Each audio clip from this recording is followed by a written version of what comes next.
Hello বন্ধুরা, good morning. তোমরা সবাই কেমন আছো? আশা করছি ভালো আছো। আমিও ভীষণ ভালো আছি। চলে আসলাম নতুন একটি ভিডিও নিয়ে। মিষ্টুস ব্লগে তোমাদের অনেক অনেক ওয়েলকাম জানাই। এখানে দেখো সকাল সকাল ঘুম থেকে উঠে রুমটা ঝাড়ু দিয়ে নিচ্ছি। যেহেতু মা আজ বাড়িতে নেই, সেই জন্য সকালে সব কাজগুলো আমাকেই করতে হচ্ছে। আর এখানে দেখো আমার ছেলে দুষ্টুমি করছে, আর আমি রুমটা মুছে নিচ্ছি, রুমটা ডাইনিংটা। তো বন্ধুরা, যারা আমার চ্যানেলে নতুন তারা কিন্তু অবশ্যই সাবস্ক্রাইব করে আমার পাশে থেকো। তো বন্ধুরা, ভিডিওটি দেখতে থাকো, আশা করছি ভালো লাগবে। তারপর দেখো বন্ধুরা, ছেলেকে ঘুম পাড়িয়ে বসে পড়েছি সবজি কাটতে। সবজি বলতে আজকে বাঁধাকপির তরকারি করবো, সেই জন্য বাঁধাকপিটা কেটে নিচ্ছি।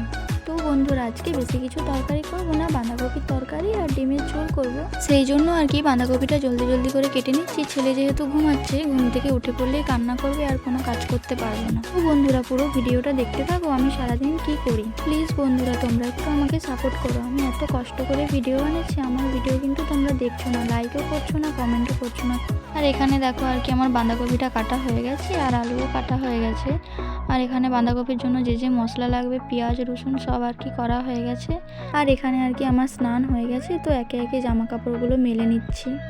তো এখানে ছেলের জামা প্যান্টগুলো জলদি জলদি করে মেলে নিচ্ছিলাম, রান্না করব যেহেতু, সেই জন্য। তারপর আবার ছেলেকে স্নান করাতে হবে। তো বন্ধুরা, তোমরা পুরো ভিডিওটা দেখতে থাকো। তো বন্ধুরা, আমার এই ব্লগটা তোমাদের কেমন লাগলো অবশ্যই কিন্তু কমেন্টে জানাবে। আর হ্যাঁ, কী নিয়ে ব্লগ দেখতে চাও সেটাও কিন্তু অবশ্যই কমেন্ট করে জানাবে। আমি সেরকম ব্লগ দেওয়ার চেষ্টা করব। ভিডিওটাকে স্কিপ করে দেখো না, পুরো ভিডিওটা দেখার অনুরোধ রইল। তারপর এখানে সব জামা প্যান্টগুলো মেলা হয়ে গেছে, সেজন্য একটু ভিডিও করে নিচ্ছিলাম। তারপর এখানে চলে এসেছি রান্না করার জন্য। এখানে প্রথমে ভাত বসাবো, সেজন্য জলটা ঢেলে নিচ্ছিলাম। তারপর হাঁড়িতে চাল দিয়ে দিলাম। আর এখানে ডিমের ঝোল করবো যেহেতু, সেজন্য ডিম আলু ভাতের সাথে সেদ্ধ করতে দিয়ে দিলাম। তারপর এখানে বাঁধাকপির তরকারি রান্না করার জন্য আমি তেল আর এখানে রসুন পেঁয়াজ দিয়ে দিলাম। আমি রান্না সেরকম ভালো করতে পারি না, তো যেরকম পারি সেরকমই শেয়ার করছি। টমেটো দিয়ে দিলাম আর আলুগুলো দিয়ে দিলাম। আলুগুলো একটু ভেজে নিতে হবে। তো বন্ধুরা, এখানে একটু আলুগুলো ভেজে নিয়ে তারপরে কপিটা দিয়ে দেবো। কপিটা দেওয়া হয়ে গেলে এখানে নুন হলুদ দিয়ে জল দিয়ে সেদ্ধ করতে দিয়ে দেবো। কপিটা সেদ্ধ হবে।